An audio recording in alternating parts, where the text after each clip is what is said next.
You are listening to the Mountainside Podcast, and our guest for this episode is my friend, UFC Middleweight Josh Fremd, is back in the house.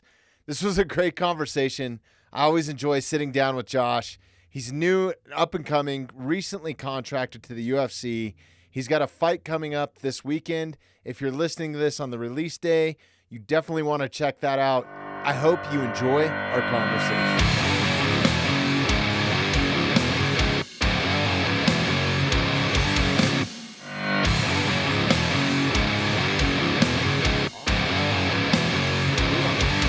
Pumped to have you back in. It's been a minute. Yeah, it's been a long one. Should we just hit record and just get after it? Yeah, let's hit record. Cool. Let's get Are it. we good on cameras? All right. Well, good to see you, brother, man. Welcome back. Thanks for having me back up Hey, here. and congratulations on the UFC contract. Thank you. I appreciate that. I think the last time you were in, I was giving Dana White a ration of shit. I'm sure he listened to it. Man, I was like, why the fuck isn't Josh in the UFC yet? So, yeah, it's been a journey, it's been a long path, but I wouldn't have it any other way. That's like Dustin Jacoby says, you got to go through it to get to it. So it's been a long one. I'm excited to have the contract, and, this might be my second fight back, but, just getting the contract and being able to say I'm a UFC fighter, like that's a lifelong dream fulfilled. it's huge. Yeah. Yeah, I mean, how many guys do you think, or how many guys do you know firsthand that have put in all that work and still haven't made it? I mean, there's A lot. got to be a shitload, A lot. right? Yeah. I know people through my life I've watched their entire career from when I was a young kid to now, and they're still not there, and they're people I believe should be there, but that might be a biased opinion. It's a finicky game, and it is a game. It's crazy. Yeah, it seems nonstop for you guys. I mean, now that I've gotten to know quite a few of you guys down at Factory X, the short notice, like your last fight was on 10 days notice or something, right? Yeah.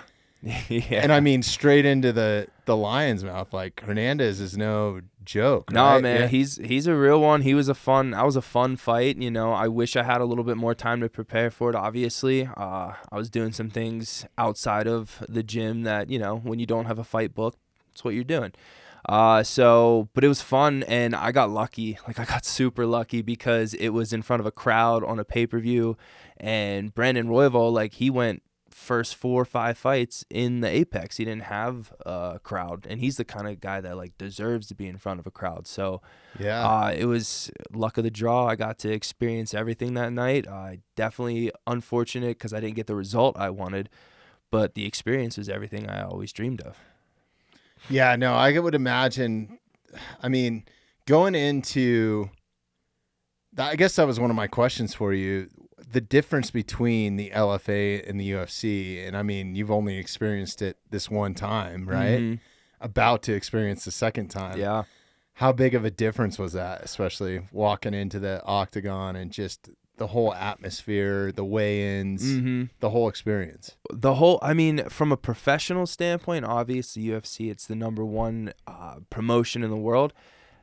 It was amazing, top-notch, professional. I mean, even now I'm a week out, and I have people from the UFC reaching out to me like, hey, we have this, and this lined up for you. They have your food ready for you. You get gear. You get all this awesome stuff. And they make sure you have an itinerary that's down to the minute for the things that you need to do. They make everything super easy. As far as walking into the cage in front of a crowd and everything, oh, man, it's awesome. There's nothing else like that. And I think LFA and even the FAC fight I had on the Dana White's Looking Those for a were Fight. some big. Those were a huge crowds. crowd. And like, I've seen FAC shows before where, there's not that many people there in that same arena. I got lucky because it was Dana White and the Nelk boys there. So you had a bunch of people coming there who don't even know about fighting. They're there for the Nelk boys. They're there for Dana White. So I got lucky in that sense. And just being able to walk out and see a huge stadium with the production and everything. I'm going to sound like a broken record, but it was a dream come true, No, it's all good, man. I think that you should, and I think you should celebrate it and fucking enjoy it, man. So I'm pumped. So you got a fight coming up. Yeah. Dustin Jacoby's going down with you, right? Yeah. He's on the same card, I Same think? card, yeah. That's a really cool dude to have a fight with. He was for my one LFA fight up in Vail. He was my cornerman, and he came up with me to cut weight and everything. Yeah. And just, you can't help but be confident around that guy, because that guy just exudes confidence, and he's always positive, always thinking of the positive things in life. And so to have him to share fight with week, that's awesome. Yeah, him and Mark are some of my favorite dudes to have in here, because when I'm come out of it, I'm just in such a great mood after talking to those guys. Yeah. And then it makes me more motivated, and fucking awesome people to have on. Yeah, so is Dustin fighting like close to you? Do you know what the lineup is? The lineup I was actually confused by. He's opening the main card, and I'm the fight right after him. So at first I was confused. I was like, oh, dude, that's Dustin Jacoby. Like, he's a ranked guy. He should be higher. But when you think of it from a marketing standpoint and from a television broadcast standpoint, your first fight of the card, you want it to be a banger, right? Yeah. You want it to be. That's like you want it to be Gaethje something Chandler awesome. Fight or whatever. Yeah, exactly. That was insane. Exactly. Yeah. And I'm not saying that, Trayshawn and I wouldn't be that, but that's Dustin Jacoby. Give him like the spotlight, give him the, the opening where new fans are like, all right, man, let's watch this, Yeah. It's I'm so pumped for it, man. I can't wait to watch you guys. I love watching you guys because I know you personally, so it makes it that much more exciting for me. Yeah. And I have so much more feeling to it than watching just some two dudes go at it. You know what I mean? Yeah. No matter who they are. And I'm a major fan of it all, but yeah, when you guys go, I'm religiously watching. I'm religiously cheering, so that's awesome. So yeah, I'm pumped, man. I'm glad that you're there, and I'm glad that you're going. What's this fight camp been like? Has it been pretty rigorous, or dude, you've had a little bit more time now, had a bit more time, and just took it serious. Not saying that I haven't taken it serious before, but my last two fights were on pretty short notice, and the one for the FAC fight, I was eating chili steaks, watching football, like drinking beer, hanging out with my boys. As you should, man. It was football season. I didn't have anything booked, I was still training, but your diet's not the greatest. And then after my FAC fight, celebrate, I got a contract. That's awesome. I was celebrating, working, just trying to focus on, making money, trying to work my way up, and wasn't really expecting a fight. But I was still training, but, diet, everything else, your outside life being normal. And so now I've just, cut everything out. Like, I don't hang out. I go to the gym, I go to work, I go to the gym, I do the extra small things I wasn't doing before. I'm getting my runs in, my bikes in, my swims in. Like, it's been professional for the last 8 weeks, and I feel amazing. Like, I really do. I feel like I've leveled up a ton, both mentally, physically, and just professionally as an athlete. Yeah. What does an average day look like for you? I mean, is it wake up, go to the gym? Yeah, teeth, go to the gym. I've switched. I've switched from going to strength and conditioning in the afternoon to 6 a.m. and 7 a.m. And that's been a game changer for me. Like, I used to wake up pretty early when I worked on the pipeline and everything, but ever since I've moved out here, I was never a morning person, but I forced myself to be a morning person. I'd wake up, brush my teeth, make the bed, do all that stuff, get coffee, hang with my dogs, go straight to Landau's for strength conditioning at 6 a.m, get my session in there, go get a private in with either Mark or my coach G. Then I'd go to the team practice. Then I'd go get a couple hours of work in. Then I'd go back to the gym. I'd either hit the heavy bag, have a private with another coach, or I'd go run extra miles on the treadmill. Go home, make sure I'm in bed. Dustin Jacoby said at one time, like, during camp, he's in bed at 8 o'clock. So I made it a point. Shit, man, we're just starting this podcast at 8 o'clock. I know. This is an offbeat. This is off the time, but it's because I wanted to come up here and kick it with you. I know I missed us on Tuesday because of unfortunate circumstances, but dude, I wanted to make it a point to come here. But yeah, I've been in bed by 8:30 every night, and that's not like a sleep, but like rest I'm in is bed. So important, man. It's huge, and people don't make it a priority, and I never made it a priority, but I made it a priority this time, and I can definitely feel a difference. Yeah, I just recently, I started paying attention to it in the last like year and a half or something, right? Because I went through this crazy like weight gain. I couldn't figure out. I'm just getting old, dude. Like I have probably 20 years on you. No way. I would imagine. Yeah, I'm 42. You don't look 40. I was gonna how tell old are you. I'm You're 28. Yeah. 28. So yeah, I got a few on you. But yeah, I really started paying attention to like just everything in my body, like what you put in it, what you're doing, how you're recovering, that sort of thing. But I started monitoring my sleep, and it has been a night and day game changer just to like try to get a solid 8 hours of sleep, and then having something that actually tracks it, like a Whoop or I have this Garmin watch. It's pretty good. I don't know. Sometimes I wonder if it's like bullshit though. It's like some of it is kind of like, how do you know that? Like, how do you know that? Because it's got for this sure? little like body battery charger thing or something, and I'll occasionally look at that. And sometimes, I wake up like totally. I got 8 hours of sleep. I feel 100% rested, but it'll say that my body battery is down to like 50. And I'm like, it should be like 90 something. It should be. Now, that is weird. I feel so like. It kind of will mentally fuck with you too, It's like, dude, because you'll have those numbers. You'll have good numbers, and then if you don't have a good number, a good reading, you're like, oh, that's probably why I messed up today, or oh, that's gonna cause some slack in it. I was dreaming about Hasbullah or something. Isn't that little dude's name? Oh, Hasbullah? yeah, Hasbullah. Yeah. Fucking hilarious. But yeah, no, I started noticing that. But the biggest game changer that I've had, and something that I've started doing, I need to do it more. I wouldn't say I'm doing it religiously, but I try to do it as much as I can, is I've been doing this NSR deep sleep. It's like a yoga nidra or some shit. Okay. Explain. So shout out to Andrew Huberman. I keep bringing him up in this, but he's got his own podcast, the Huberman Lab. He's been on Rogan. He's been on Jocko's. He's been on a bunch of different podcasts is how I found him. But he's a neuroscientist, and yoga nidra is like they call it deep rest. So you do it while you're awake, but you do it like in a laying position, and it's guided, right? So there's somebody's like voice, and it's not like, it can be a little bit strange. Like it was a little bit strange at first, but it really does like make you relax. And if you do it before you go to bed, or like say, you got a big day coming up tomorrow. Maybe you got a big fight and you're having trouble sleeping.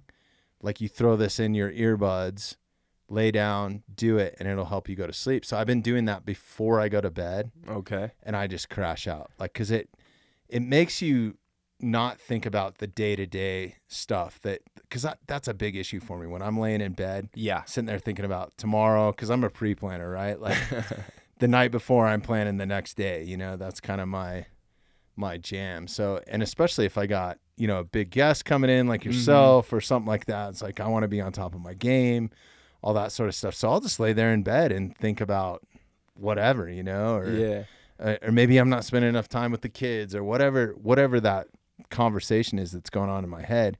And this just kind of wipes it out because it concentrates on your nervous system. So you start noticing like different parts of your body, which seems really weird. Like at one point they'll make you notice each fingertip, like down to the tip. Yeah. And then it's strange. Like you just have to try it. I was going to say, you're going to have to send me that. Let me try that. Cause that sounds like something. Well, there's a shitload of them out there and they're free. Okay. They're on, if you NSR deep rest or yoga nidra, if you just either of those two things, but I will send it to you. Okay. And I had to find, because the first one I listened to was a dude, and I was like, "No, this isn't cool." Like, I'm laying in my boxer shorts, dude. Like, I can't be listening to a dude right now. Like, nothing. Not that there's nothing wrong with it. I mean, there's nothing like sexual about it at all or anything like that. But I found a nice female voice, and I guess it's more soothing or something. No, it's better to fall asleep to not a man's voice trying to calm you down. Let's be honest. I mean, it worked better for me. But then on the contrary, I did, before I found this one lady that I don't know, I'd have to look at my YouTube subscription to figure out who it is. But I listened to another one, and it was like too zenned out. Like the voice, it was like a girl's voice, but it was like way too low, like too spiritual for me. Oh, you know what I okay, mean? This yeah. one's a little bit more like straight to the point. Like, okay, you Mhm. need to do this, this, and this. You No know, nonsense. Yeah. And then they have different ones. You know, you're supposed to do it. I'd like to get to where you start doing it in the middle of the day. So you're supposed to do it like a 15-minute session just in the middle of your day. And they say it's like 10 times better than like a power nap as far as like resetting chemicals in your brain and your nervous system and all this crazy shit. But That sounds interesting. I don't know. 'Cause it sounds like it would probably help me because I usually just go to bed with like reruns of It's Always Sunny or something like that. Like I'm not the type. I'm not the type to fall asleep very easy. You know, like my girl tells me that I need to stay off my phone, shut the TV off, stop taking melatonin. A light's important too. Yeah. See, that for me though, it's unless I'm like extremely exhausted, I need something playing for me to fall asleep. Yeah. Because like you said, you're a day planner. Oh man, I remember when I was in 7th grade and I did this really embarrassing thing, and I just I always remember. God, I wish I could remember a bunch of shit like that. Yeah, I just have a bunch of like funny regrets that come through my mind, and like I can't go to sleep. Yeah, I have trouble remembering stuff like that, like from my childhood. Or somebody will like, do you remember that time? I'm like, fuck, I have no idea. No idea what man. you're Like, talking about. Maybe it's from head injuries. Maybe it's from, Too much THC. yeah, it could be too. A lot of it could be short term. So going into camp, is this the first time that you've went all in for that 8 weeks where you're just taking it like super serious or? No, not the first time. But the first time in, I'd say last 3 fights maybe, just because like I said, they were short notice and I didn't have time to do it. But like I have done it in my amateur career. I've done it in my first couple pro fights, but this is the first time I would say that I was strictly disciplined with my sleep. You know what I mean? And I guess if we can consider that all in, then to answer your question, yeah. But just mostly with my sleep and my recovery, like I took it so serious because the last couple fights I wasn't recovering correctly because I had to work, and I made up all these, I work late, I do this, I do that, like just not making time for it. And I just purposely made time for it this time. I didn't have that many fun nights or extra things to do or extra time to cool stories and all that, but yeah, just made it a huge priority to get my recovery in and get my sleep. Yeah, no, it's super important. So we were kind of going into like, what your day is like. What does that include? Because I'm just curious with like food and stuff. What kind of diet are you? Eggs in the morning with some bison meat and vegetables. I love bison meat anymore.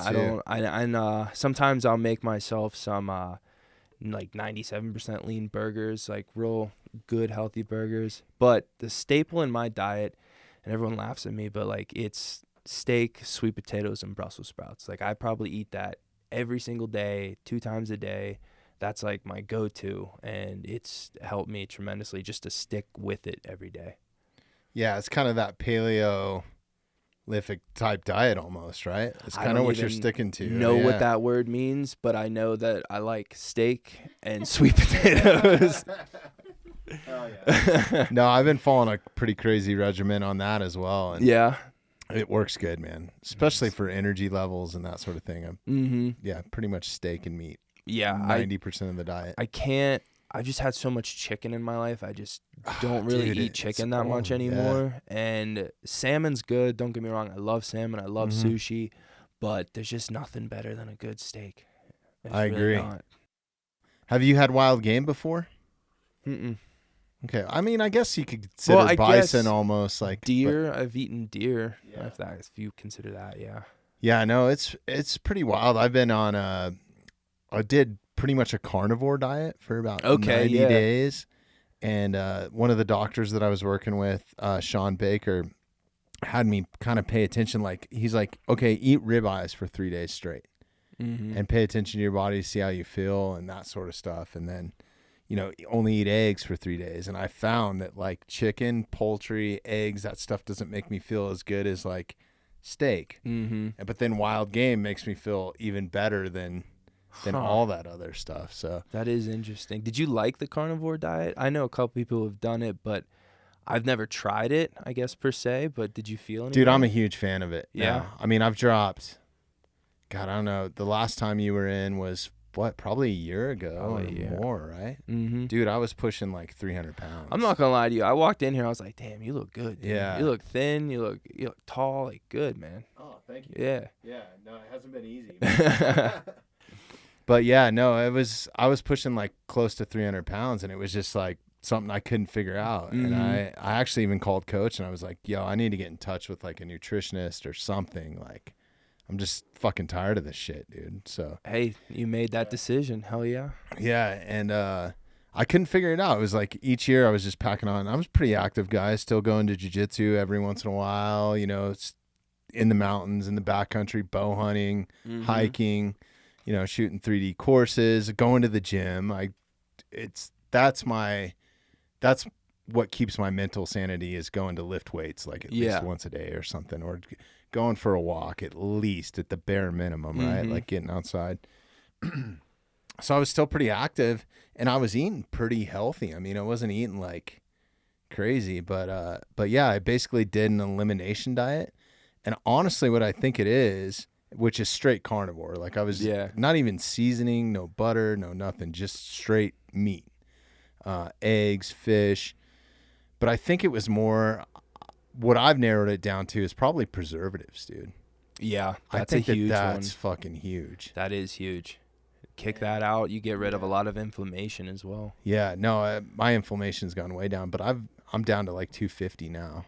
Let's go. So yeah, let's go now. But a lot of it was muscle mass too that I lost during it. So that was one thing that Dr. Baker told me, is like, you got to lift hard and heavy if you want to retain your muscle, because it does deteriorate muscle. I can tell you that firsthand. So yeah, I'm trying to get it balanced, you know. And now it's like, God, I went down a couple waist sizes. Like, you got to buy new clothes, and it's that like, is the hard now part. I got to do it again. Like, so now I'm trying to maintain. And I'm like, I don't want to be this skinny bitch either. You know what I mean? It's like, you know, I like my size for a reason. But, but yeah, no, it's been interesting to find out. And God, I started it April 1st. So I mean, in that amount of time, it's crazy. And I've slowly added some stuff back in, like a little bit of fruit and stuff like that, just to break up the monotony. Did you ever think about like taking a test, to like a blood test, to see what like your body reacts to better or not?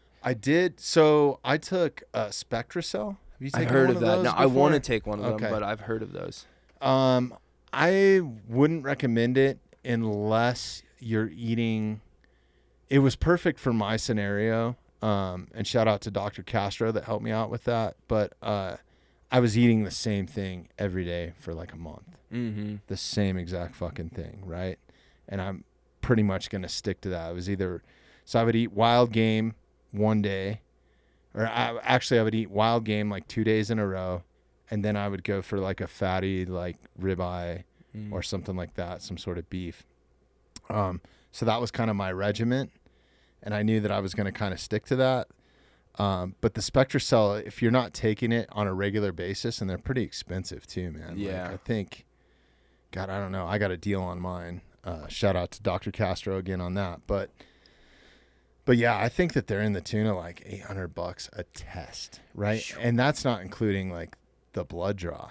So like you got to pay for that too, you know, like, but yeah, I think that it checks you for vitamin deficiencies. So, it checks you hormone levels too, I think. But anyways, after being carnivore for 90 days, basically, and actually I went a little bit longer by the time we got the Spectracell in and everything. I think I was 100 days plus or something. The only thing that I was deficient in was B complex, vitamin D, which everybody's deficient in, and they got me taking a little bit of zinc, and that was it. So it's did kind of you feel like wild. your energy levels was down? Like, no, that's what, like vitamin they have B gone way up. Yeah. Okay. Cool. Yeah. So B complex specifically. Okay. Yeah. So I don't know. Yeah, but fuck, man, it has been a game changer for me. And then, my kids, I got young kids, and like their birthdays are coming around. It's like now they're giving me a hard time. Like, Dad, just cheat, have a piece of cake. Have a piece of cake. They're like talk me into ice cream. How do you or say whatever. no to your kids? Yeah, my daughter was in the hospital because she started coming down with asthma, wasn't breathing right. So I went to the hospital. So like to make her feel better one night after I'd been through all this, I was like, all right, I'm gonna eat a cup of Jello or something. Dude, I felt like I had a hangover. I felt like I drank that bottle of whiskey, man. It was insane. Wow. And that's happened to me a couple times. What did I eat? It was like last week. I ate, my wife put out, we had some friends over. We were drinking some wine. And she put out like a cheese tray with like crackers and cheese and stuff. And there was some sort of like stone ground wheat crackers or some shit. So I had that and a piece of cheese, and it tasted fucking good. I was like, fuck it, I'm going to have another one. Have another. Dude, my mouth swelled up. So I don't know if I'm allergic to wheat or if it was insane, dude. I don't know if it was a combination of the wine and that, but yeah, crazy stuff that you notice, like not having something and then reintroducing foods. And like that was kind of the whole purpose of this. But yeah, those spectra cells are the shit because it tells you straight out. But I would stick to whatever your regimen is, would be my suggestion. Yeah. Find a diet that works for you or something that you can consistently eat. Like, I'm going to eat this for 10 days straight, a month or whatever, right? And then you kind of have like a baseline. Yeah. I guess if it's steak and sweet potatoes and Brussels sprouts, then yeah, go get your spectra cell, and give it some time because I think your body getting rid of all that shit, who knows, man? Like I went through like the first couple weeks, man, it was weird. I had been on a keto diet before. I tried all these fucking crazy diets. None of them worked, but you get like the keto headaches or whatever. I don't know. It's weird. When your body goes into ketosis, when your body first goes into ketosis, if you're not used to it, it makes you feel like groggy and kind of sick. And yeah, like you get headaches and it fucks with you mentally a little bit. It's kind of like a cloud. I've never tried the keto diet. Yeah. I mean, maybe it works for some people and I know it works for a lot of people, but my problem with it is like, oh, here, try this keto hamburger bun. I'm like, okay, well, then what the fuck is in this? I think it's just eating good whole foods. Yeah. Like if you're going to have rice, have a little bit of it, but don't put a fucking ton of butter and oil and shit on it. And that's the problem with steak. Like steak's got a bad rap. Because people just dump stuff on it. Well, yeah, you go to like a Ruth Chris or something, they're putting slabs of butter on your steak, right? And it's a ribeye that's heavily saturated in fat anyways, right? And then it's all the sides that go with it. So you get it like a Caesar salad. Now you have fucking some mashed potatoes, lobster mac and cheese. Can't go wrong with lobster mac. Yeah, and cheese. And when you're at a spot like that, it's like, how do you pass on stuff like that? So, you don't. That's the problem. And they think I'm fucking crazy when I walk into one of those places now. I'm like, no, I'll just take a New York strip. I don't want any seasoning on it. No butter. Just fucking, cook it medium rare. Good old meat. Yeah. But it's crazy. Like going out to eat isn't as fun anymore. It fucking kind of sucks. It's like, God, I can cook better at home. And sometimes it's even better to just cook at home because you can see what goes in your food. You see, you don't know what people back there. I mean, if it's a nice place, obviously you're not worried about it. But even then, you don't know how people are cooking your food, if they're cleaning the grill the right way or anything like that. So it is good to cook at home anyway. That movie, Waiting. Dude, I've worked in restaurants. I've worked in fast food. I know what goes on, and I'm so happy I'm out of that. Yeah. So I worked in restaurants for a while as like a bouncer and stuff, but some of the shit, like the cooks are some of the most fucked up people. Yeah. They don't care. Like characters, They're characters. And I mean, if you go to a nice spot and someone who's like a chef who loves cooking, yes, they will take care of your food. They will do well. But it's some restaurants when you have a kid or an adult who just gave up. He doesn't care. He doesn't care about taking care of your food. That just grosses me out. We used to, I worked at a restaurant in Denver. I don't know if I should be telling this story. But there was I was buddies with a bunch of the guys in the kitchen, but they were like these skater, like punk rock kids. Ripping cigs out back. Yeah. Yeah. Riding their skateboards up and down the cook line and shit. You know, like, you do not want these guys cooking your food. Trust me. You know, like, I don't think I even ate there that often. But we would get Denver cops that would come in and they were like, oh, yeah, you want the old ball sack burger or whatever, you know? Like, it's just fucked up. So I always think about that. Like, be nice to the people who cook your food, who cook and handle your food when you're in a restaurant. Tip well, like always tip well, especially if you're coming back. Yes, especially if you're coming back. Well, it's just part of being. I mean, if you can afford it, yeah, just tip well, man. You're gonna make somebody's day, right? Like, that's the way I look at it. And right? especially the way the laws unless I get set up. absolute shit service, like, then you might get like a 20% tip. But I'm gonna be angry about it too. Yeah. You know, I'm gonna tip you, but I'll be angry about it. Right. But you really have to fuck up, man, because everybody's human. That's how I look at it. Like when we go out, and there's nothing worse than being at a restaurant with somebody that complains. You know, like, can you send this back? You're like, oh, dude, you don't know what you're asking right now. Can you send this back? You know, like, yeah, you don't know what's gonna happen to your fucking food. Wild shit happens back there on that cook line. Uncleanly things. Yeah. And I mean, honestly, that's why I enjoy hunting so much. And I know where that meat came from. Like, yeah. Same thing. Like, it's hard for me to go to the grocery store and buy beef and stuff like that. If I do, I'm going to like a natural grocer's and I'm just hoping that what's in that, you know, plastic wrap stuff is keeping all decent. The germs out. Yeah. But I mean, hunting can be the same way. Like, you take it to the wrong butcher, you don't know what you're getting. You could be getting somebody else's shit. Could be getting someone else's meat. Yeah. Could getting old meat maybe. Never know. Yeah. That's why I enjoy the whole process myself. As much as I can keep my hands on it from like the start of the process all the way to the end, that's how I prefer to do it.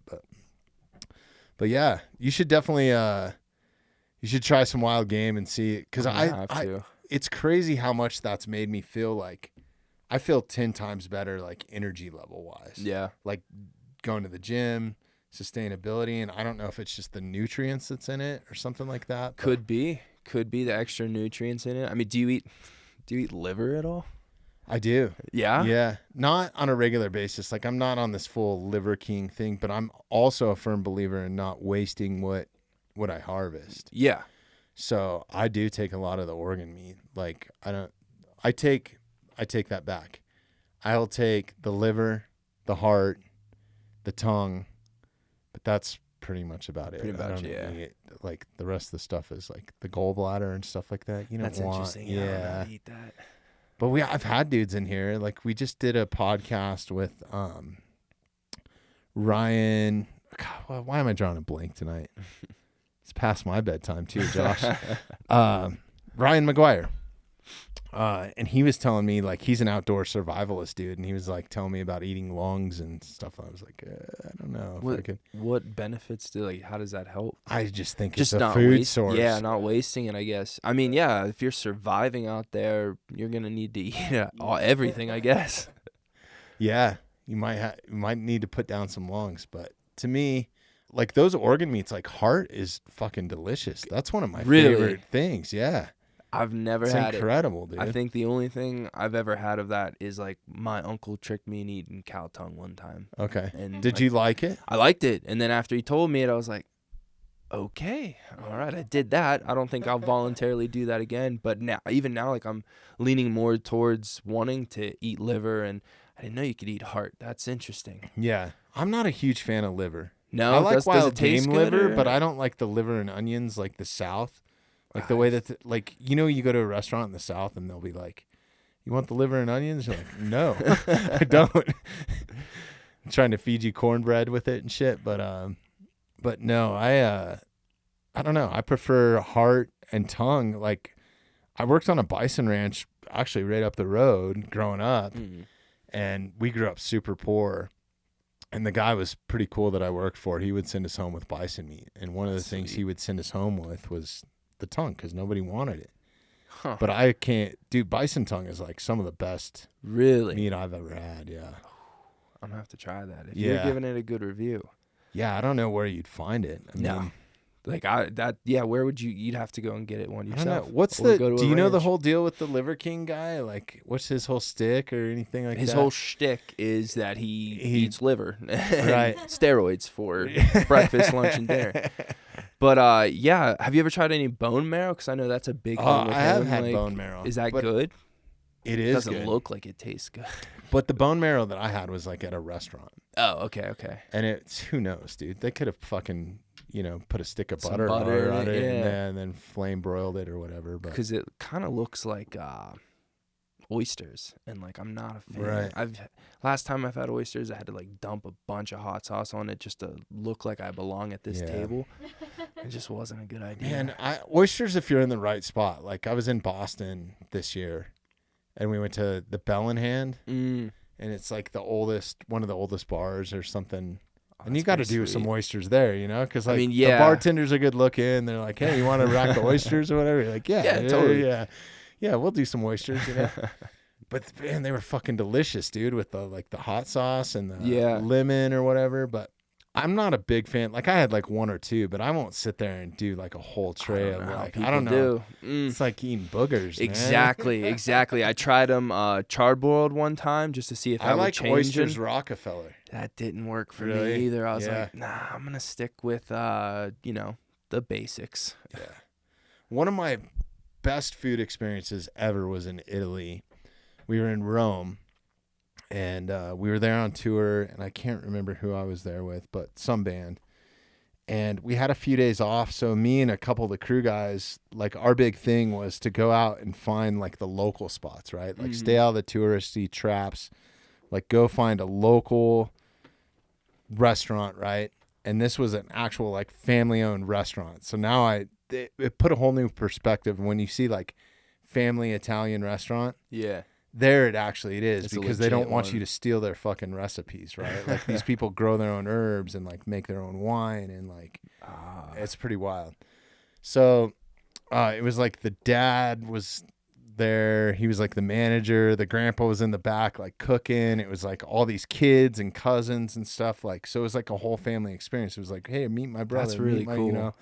And in broken Italian too. So we're trying to order, but the guy was just so thrilled that we were in. He was giving us the full treatment, right? Like the royal treatment, like you're in a 5-star restaurant, but it wasn't. It was like this little like corner cafe.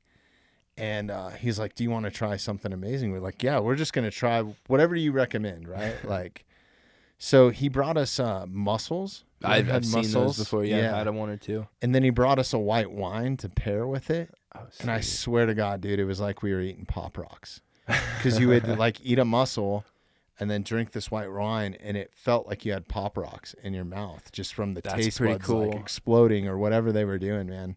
And then the whole night was like that, just the olives and all the crazy shit that they were bringing us. That's like, he just takes a lot of pride in what it he was does. 100% and pride. that's awesome. I love that. Yeah. That sounds amazing. And he was like excited every dish, like, like a used car salesman, but like genuinely excited. Yeah, like it's probably his recipe. He put a lot of thought, like the people back prepared it so well. And he's like, I want you to enjoy this. That's awesome. And it was like, the thing about it that he was explaining to me is it goes back generations too. So it's not just like these are like generational things that go back to maybe even like the Coliseum days, like That's pretty sweet. the gladiator days or something like that. Who knows how long they're in business.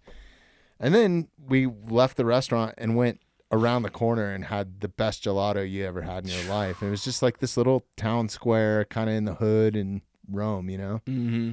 Meanwhile, there was we were watching people get pickpocketed while we were eating, and like, it was crazy. You didn't even say anything? No.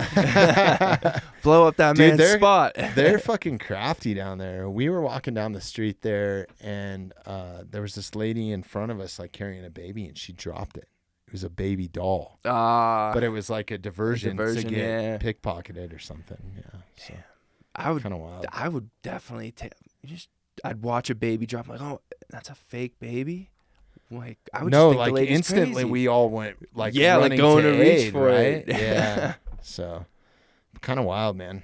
Different parts of the world. We got it pretty good here, like I've been to some parts of the world where there's gypsies running around and just crazy shit, but dude, that's That's why you travel to learn and like see how It's different so life important. is. Yeah. Yeah, I think it's like one of the most important things you can do is seeing another culture or going to a third world like city or country or whatever, man. Like, and seeing actual poverty, like people on the street with like gangrene, like that's fucking hardcore. You know what perspective on life after that. Yeah. Like the homeless dudes here have got it made compared really to like the dudes in Rio. You know what I mean? Yeah. Like it's night and day.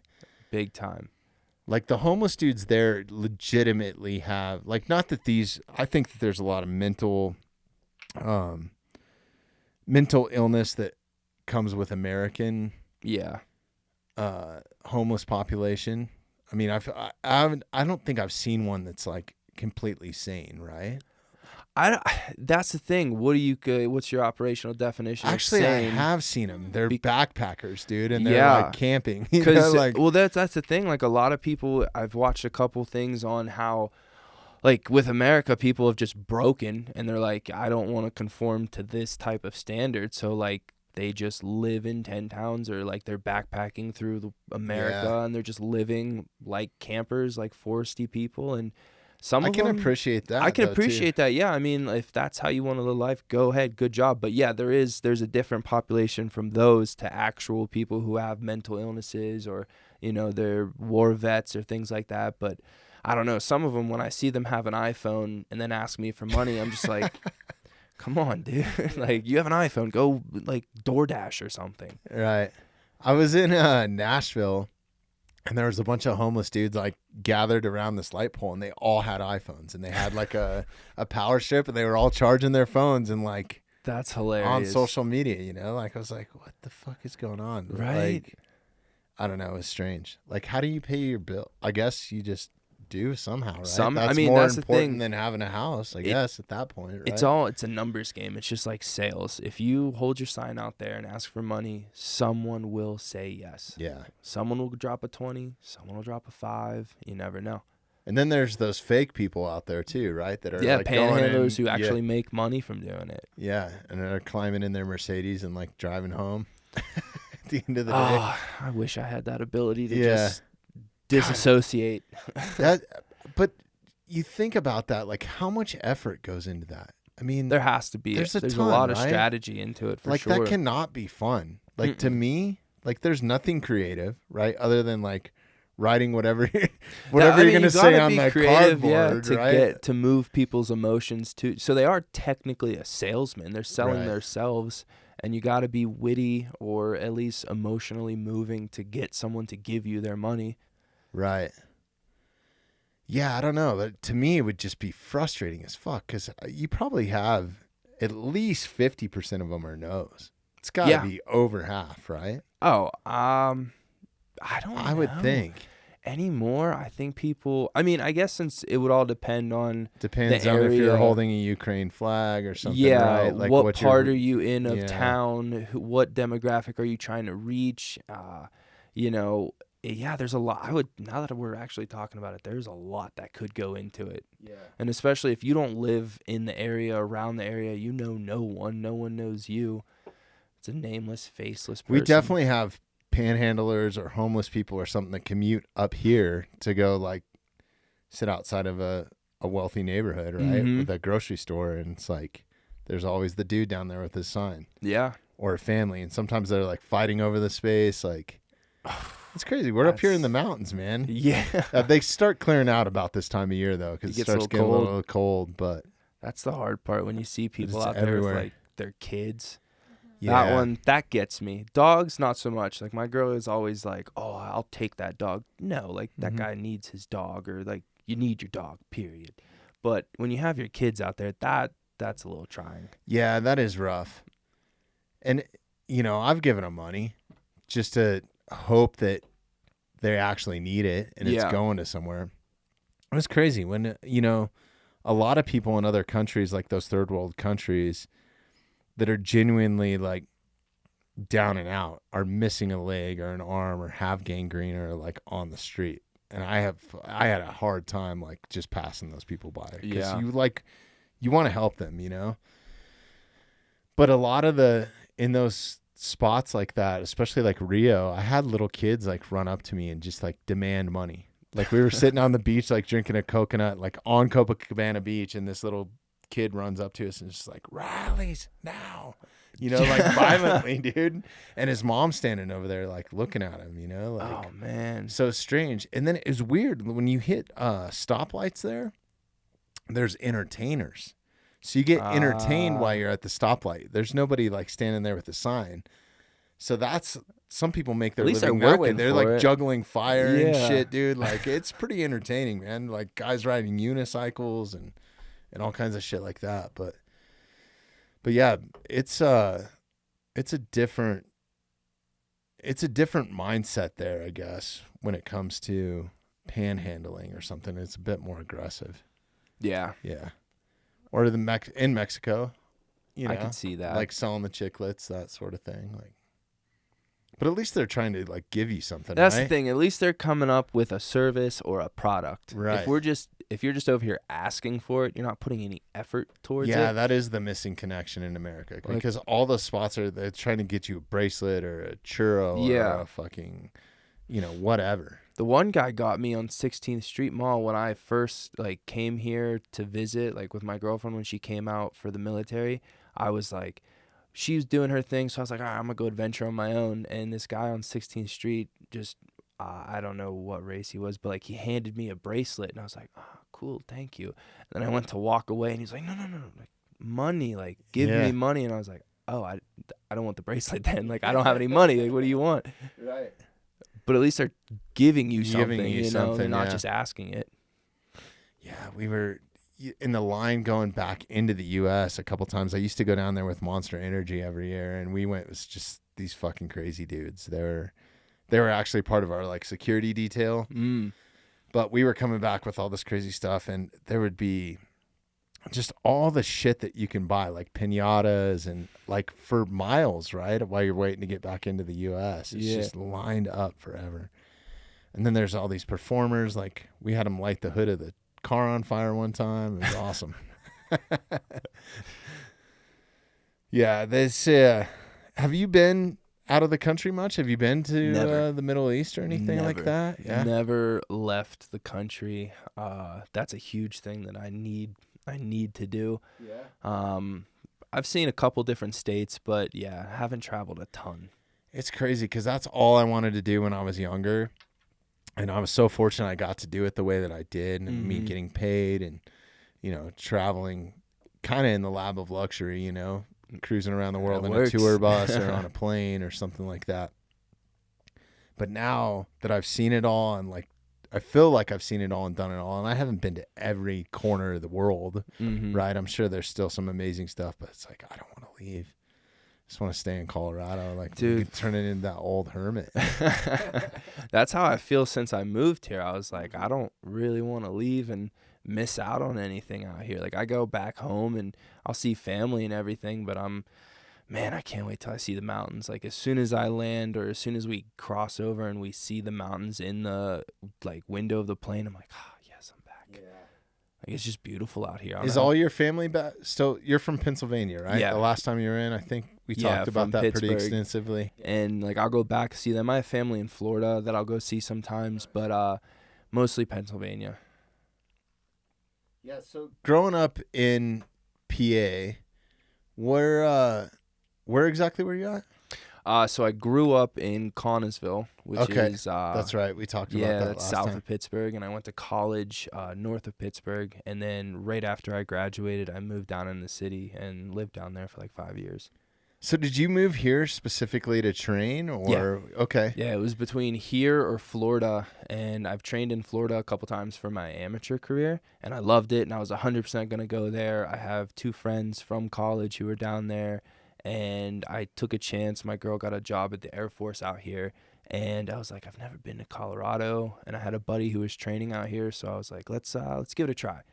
2 weeks in, I was sold. I was like, I'm never leaving. And there's I love it out here. So many pro fighters that train here. It's a ton. It's a huge mecca, which I never knew, which is crazy. The first UFC event was here, and yeah, that's right. We talked about that actually the last time you were in. Yeah, and I was just like, man, Like, I love Florida, don't get me wrong. I love California. I always felt like I was a beach kind of guy. I always liked the flowery button-up shirts and, like, wearing less clothing. But I don't know, man. The beauty out here is just amazing. You get all 4 seasons, so much outdoor activity. You can always visit the beach. Can always visit the beach, and like I can walk down the street and go to a dispensary like it's a gas station. Like, it's just a lot easier out here. And yeah, I've just fallen in love with it.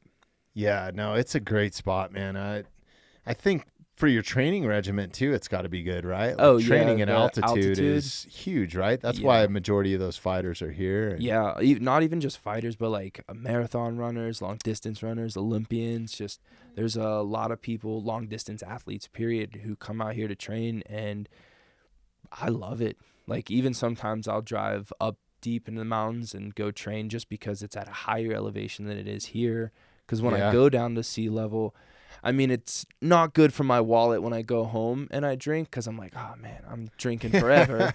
But it's like when you go down, you feel like the man, except when you get that bill that comes. But, yeah, when you go down to sea level, it's just like, you also, when you work out, you're like, I feel like I can do this forever. You know, it's a lot easier. It's hard coming back from a vacation. It's hard coming back. Even if you've been out for like a week or 2 weeks, like, it's hard to come back and get acclimated. Yeah. A little bit for me. No, I'm the same way. It takes a couple days. Days. I run up the stairs. I'm out of breath. I'm like, oh, what the hell? Are you still training at Red Rocks a little bit, or no? Stuff there? No, I've been up to Silverthorne a couple times. Did some trails with my buddy. I love going up to Frisco. Like, eventually, when I'm done fighting and I'm done wanting to be close to the city, I think Frisco's where I'm gonna end up. Like, I love it up there. It's beautiful. And, so awesome. Love to just go. There's a football field, like a high school, right around the lake, and I just go out there and do a track workout sometimes. That's great. Something about being in the mountains, just like the quietness of it. I mean, that's the whole reason I moved back here, and that's why I go off the grid for, a couple weeks out of the year at least, right? It's so humbling. Like, I'm just getting back from that. I just feel fucking great, like I feel rejuvenated, and just it puts life in perspective too of what's important, I think sometimes, for me anyways, it does, because I don't have any of these other distractions, right? Like, my time here gets taken up by either, the day-to-day grind, family, podcast, like there's always something that needs my attention, right? Yeah. But out there, if you're just focused on one thing, right, it's so much easier and simple and just a good reset. But then coming back to it, it's like, man, it's crazy. It's kind of that same sort of thing. You got to get reacclimated a little bit, like to that hustle and bustle a little bit. Yeah.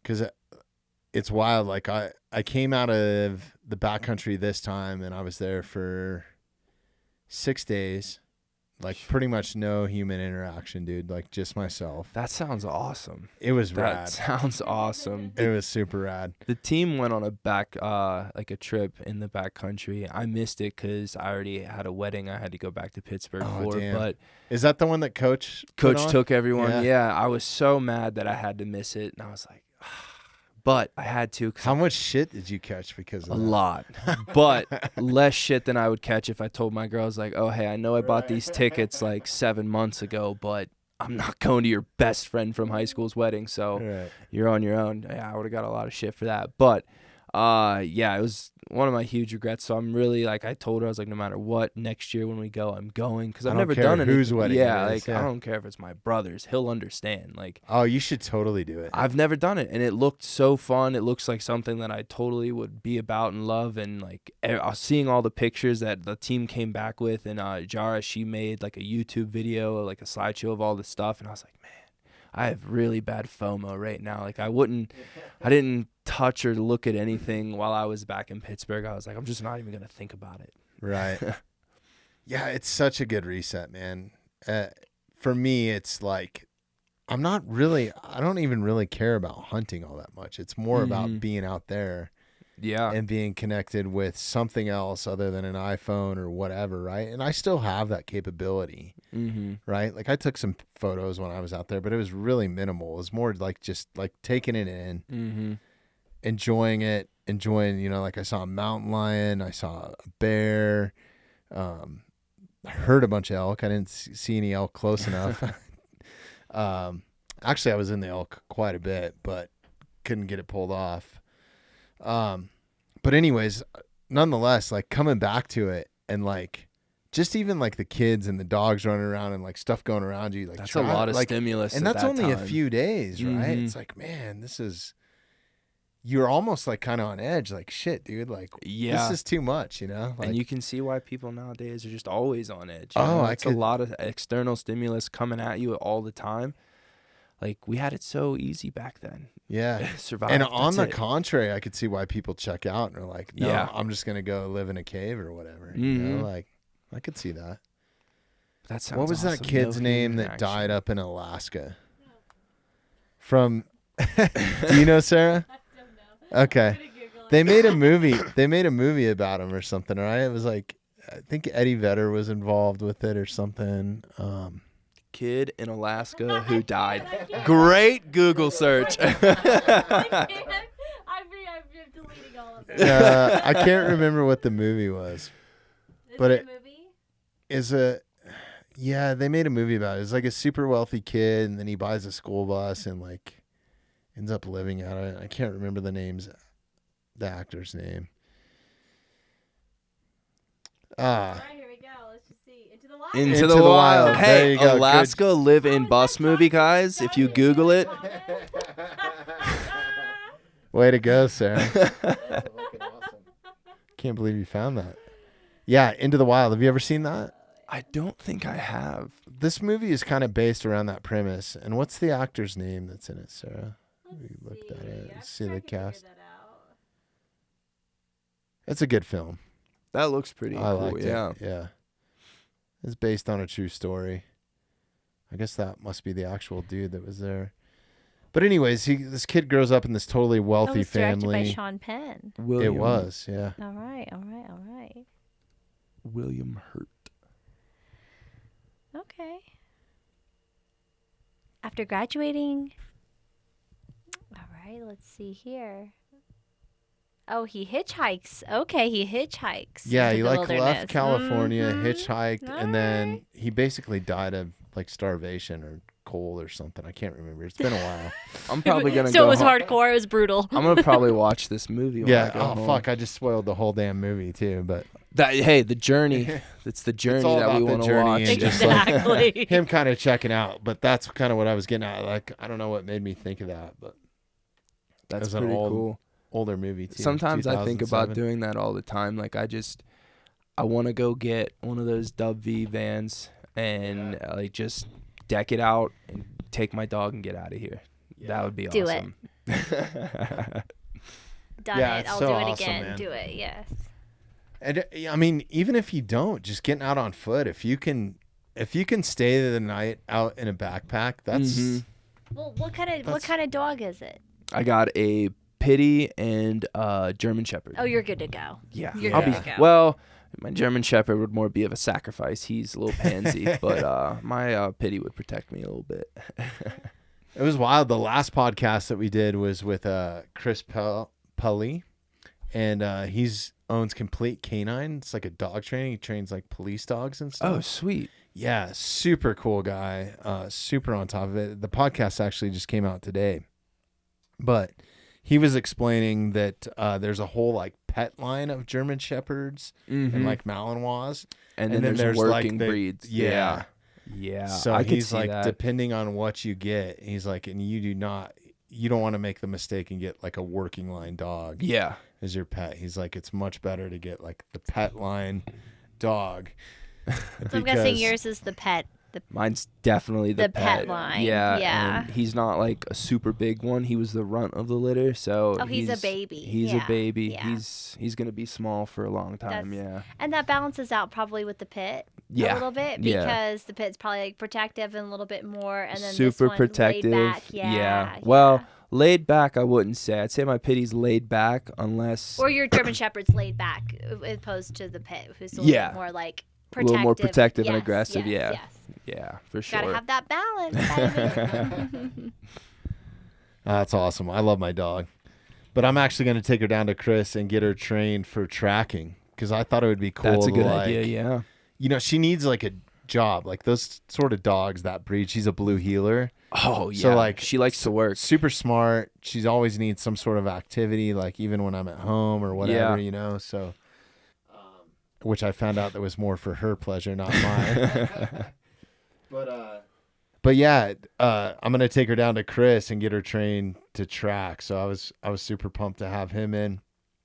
But I think you should get out, try that with your dog or something, man. It's fucking an awesome reset, dude. I highly recommend it. Like I've taken them camping a couple times, and like I love going on hikes with them, but like an extended period of time, not like, you know, a regular camp. My friends that I like to go camping with, like they take their trucks and everything and they set up like a big old thing. But like if I could do it with just me and maybe just my pitty, that'd be fun. Yeah. No, it's good. I think I don't know, doing something by yourself, right? Yeah. Like, have you ever been on a vacation completely by yourself? Yeah. Or like, yeah, I like that. That's like a game changer, right? It like is. The first time I went and did that, I was going to LA. I was going to San Diego to surf, and a bunch of my buddies, we had went to a concert like the night before, and then the whole thing was we were going to leave the next morning, and they all pussed out, and I was like, fuck it, I'm going to go then. And then I started like talking myself off the ledge as I'm driving to San Diego, right, in a fucking rental car, because that was the smartest thing to fucking do, hungover. So I was like, all right, I'll just go to Grand Junction and see. And I was like, okay, I'll make it to Vegas or to Utah, right? I'll go to Utah and then I'll see how I feel. And then eventually I was in Vegas and I was like, well, shit, it's only 4 hours from I made it this far. I made it this far, so might as well keep going. But it was the fucking best time. I met so many people. I got to do whatever I want, when I wanted, on my own schedule. Your schedule. And as much as I wanted to go hunting with like my brothers and uncles and stuff, it just didn't work out this year. But it was kind of nice because I could just go where I wanted, do what I wanted. Yeah. It was kind of the first time I had done it solo. That's pretty sick. You know, so. That's something that I think I'm going to try and get done this winter. Like, since I got my Epic Pass, there's different places. Like, I might want to go out to Salt Lake City, probably just go out for a weekend by myself and just hit the slopes out there. That'd be pretty cool. Salt Lake's great, man. I've been there Good once city. For just to hang out a bit, but I've never snowboarded out there, so that looks Those fun. Mormon people are so nice. So nice. So nice. They like to party hard, too. That they do. Yeah. That they do.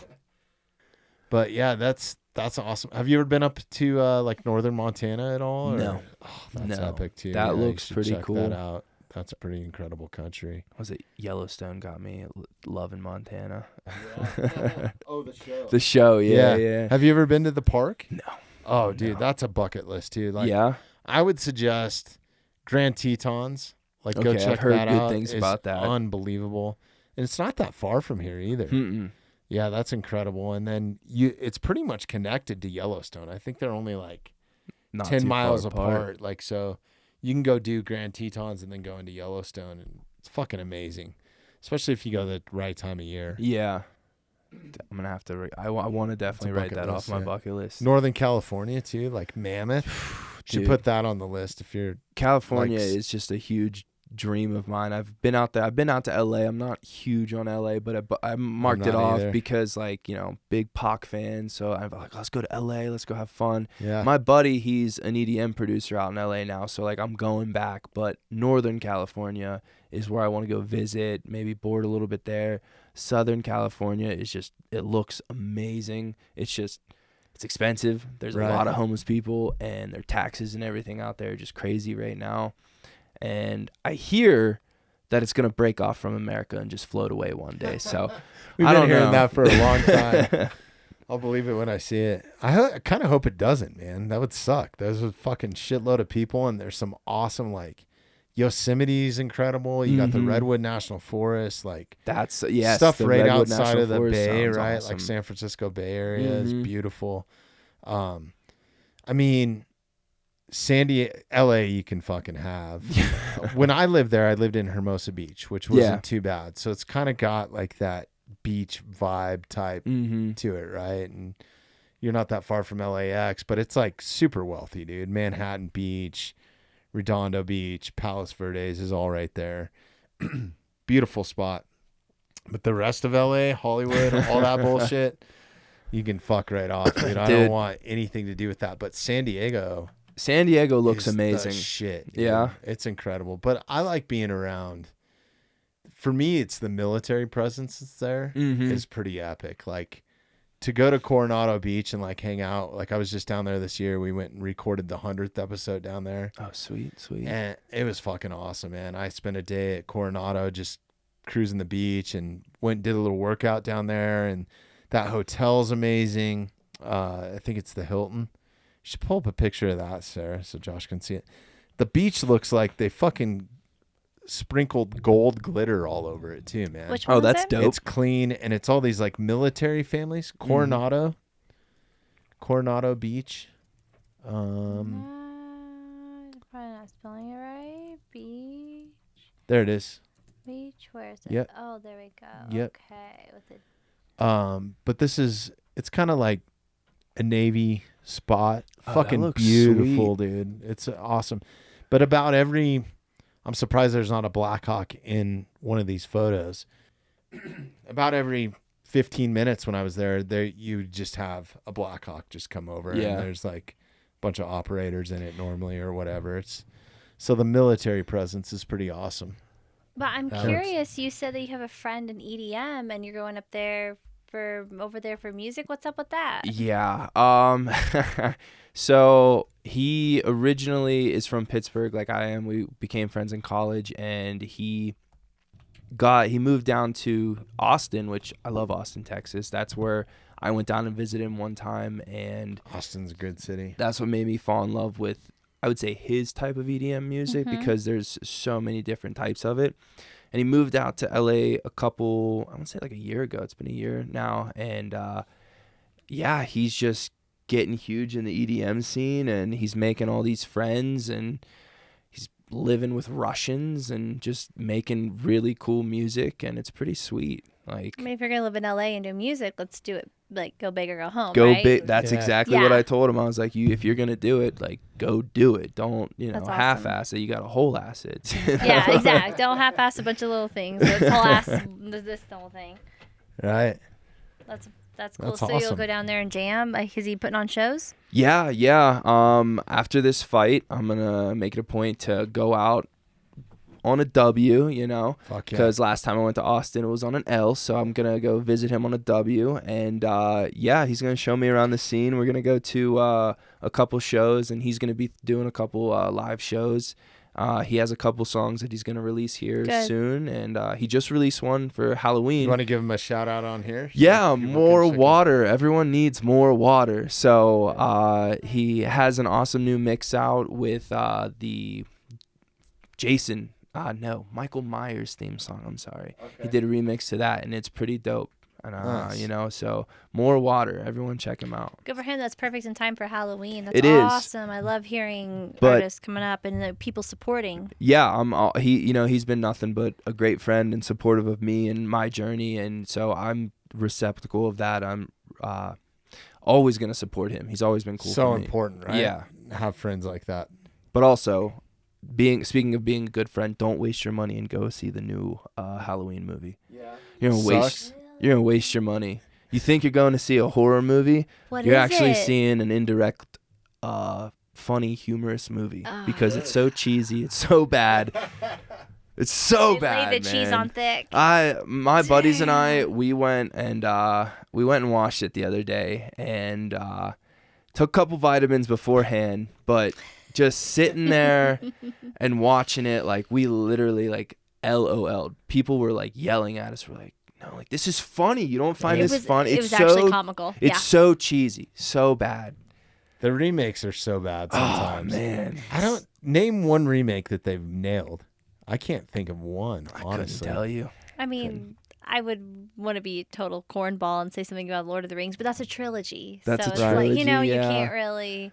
Never seen Lord of the Rings, Yeah, but it's not really heard a good remake, things. right? But now they have like a whole series on Netflix or something, right? That's Lord of They the do, Rings, they right? do. I can't Yeah. bring myself to watch it. Like I watched like the first couple movies.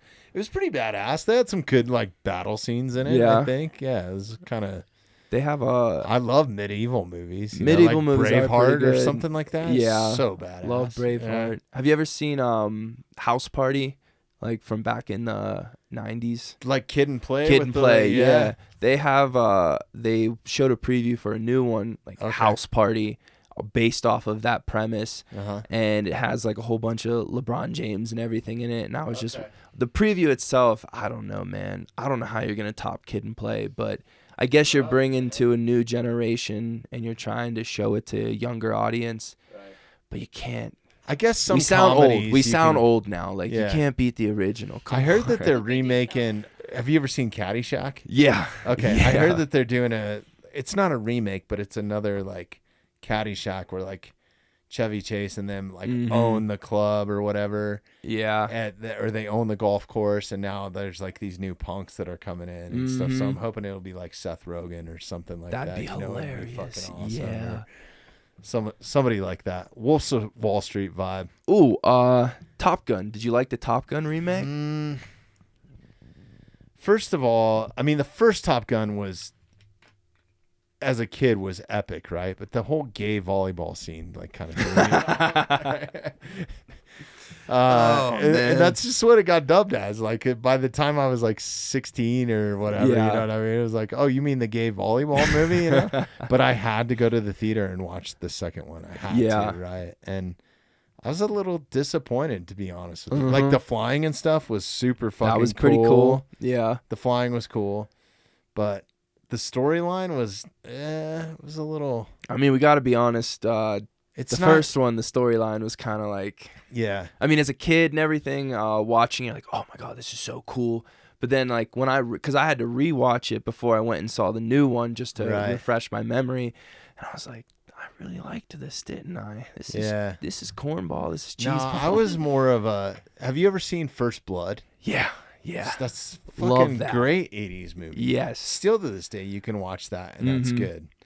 You know, and there's been a bunch of spins offs of that, like now Rambo 2 or 3 or whatever, right? Yeah. Now you got arrows with exploding tips and all this crazy bullshit. Mhm. Like, come on, bro. I think going flying to my one LFA fight, my first main event for LFA, I watched what was that? I think Rambo 5, like the newest one. Yeah. And Bloodbath, right? yeah, and like at the end he like cut a hole in this dude's chest and ripped his heart out, and I was just like, damn.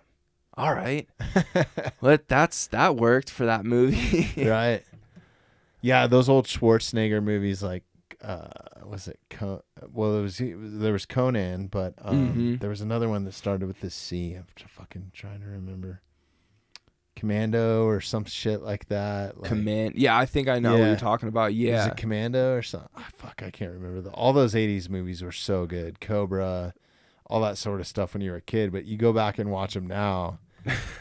Like it was like the 30-year anniversary of the movie Rad. Have you ever seen that? It's like I a don't think I BMX bike movie or something came out. I made my kids watch it, and they were like, "This is the worst movie ever. This is so boring." You know, like, Hey, acting has come a Right. long way. now they could get into some Karate Kid or something like that. But, Yeah. yeah. So walkout music. Speaking of like throwbacks, some Tupac. Are you still Mhm. coming out to that now? Yeah. Yeah. Yeah. You're never not going to come out to that, are you? The only way I'll change that is if I get to fight in Pittsburgh in the UFC. Then I might go something like Wiz Khalifa or Mac Miller. But no, like my older brother, I flew him down for my fight, and my mom, and I got like free tickets to give them, and he recorded my walkout for me. Because I didn't get to see it on ESPN because they were doing ads and everything, so I can't see it. So he recorded it for me. And, dude, that was everything I ever wanted, to walk out to Tupac in a crowded stadium. Like, the music bumping, the Did they eat bass, it the up? lights. Yeah. They loved it. Kind of sucks. I mean, that's a big part of what I like watching, you know. Is the like walkout. seeing Mark behind you guys, or Yeah. Dustin or whoever else is there in your corner. That's It's crucial advertisement like seeing the space, boys. though. Yeah. Well, not on a pay-per-view though. Not on a Like, pay-per-view. Yeah, on a pay-per-view you get to see all of it. That's the cool part. So this next fight will be at the Apex then. At the Apex, yeah. Okay. Have you been in there before? Or? Never. I wanted to get to the Apex, get to the Performance Institute before I had this fight, but it just never materialized. I didn't have a chance to. So I'm excited. Are they connected in as one? Like I've driven by it a couple times, but is the Institute connected to the Apex somehow? I want to say yes. I want to say it's all one thing, but like I've never been there, so I don't know. I'm gonna find out here. I fly out Tuesday, so I'll find out then. Awesome. And now that you're a contracted fighter, what kind of help can you go there? Can you just show up there anytime you want? I talked to my manager, like, and yo, they I said, want to use the sauna, or yeah, I just have to go. I messaged my manager one time. Like I said, I wanted to go and do these tests and everything, and he just said that all I got to do is text him, give me like a couple days that I want, and he'll schedule it for me. And then I think once you get there and you make contacts with people, that if you live out there, you can just use that obviously that would be nonstop. the spot to go get all your nutrition tests and all that sort of stuff, right? 100% what I'm doing when I go out there. Yeah. Like when the days leading up to it, I'm gonna make as many contacts as I can. I'm gonna get as much information as I can, and I'm gonna use that as a source for sure. That is a big ass facility when you drive by. I mean, that building is huge, man. It's pretty. It looks really cool. Yeah. I'd love to go check it out sometime. How does it work? I mean, are you strictly dealing with an agent, or do you get a direct call from the UFC, like on that 10-day short notice, like, hey, Josh, this is the fight, like, yes or no? Or that would be cool. No, my manager handles all of that, and we have like a process pretty much. Is my manager and my coach are the ones talking to the UFC, and then they come to me with the fight or the opportunity or whatever, and pretty much just lay it out for me. This is a good opportunity for us or something like that. And I know like it was my coach Randy Caruso who got a hold of me for when I got my short notice fight. He texted me. He was like, hey motherfucker, what are you doing? And I was like, the best intro, right? Yeah. I love that dude. And I was just like, nah, I'm just doing this moving job, because at the time I didn't have a job, and I was just helping out and doing moving jobs, making money on the side. And he was like, can you call me right now? I got some crazy news. And I just felt something in my chest. Like I was like, oh, I think this is it. And he called me, and he told me straight up, hey, this is the opportunity. Jason wants to know, are you in or out? We need to know like 1 hour. And I was like, I'm in. I'm 100% in. I think that I match up well with this guy. I don't care if it's 10 days notice. Let's get it. And was that the Hernandez fight? That was the Hernandez fight, yeah. Okay. Yeah. And my buddy who owns the moving company, he used to train at Factory X. And like I was pretty good friends with him when I was there, so it was kind of a surreal, cool moment, because he's another one of the most positive people I know. He's very good. Eric Grant, like great guy, and he's always, when I was working for him, he would always help me out if I needed like some money. He's like, yeah, come, I got a job for you, let's go. And he was always like, man, I can't wait to see you in the UFC. Man, I know you're gonna make it. I know you're gonna do that. So when I got that call and he was there to like share that with him, that was pretty cool. That's super epic. Having good friends like that is the key, right? Yeah.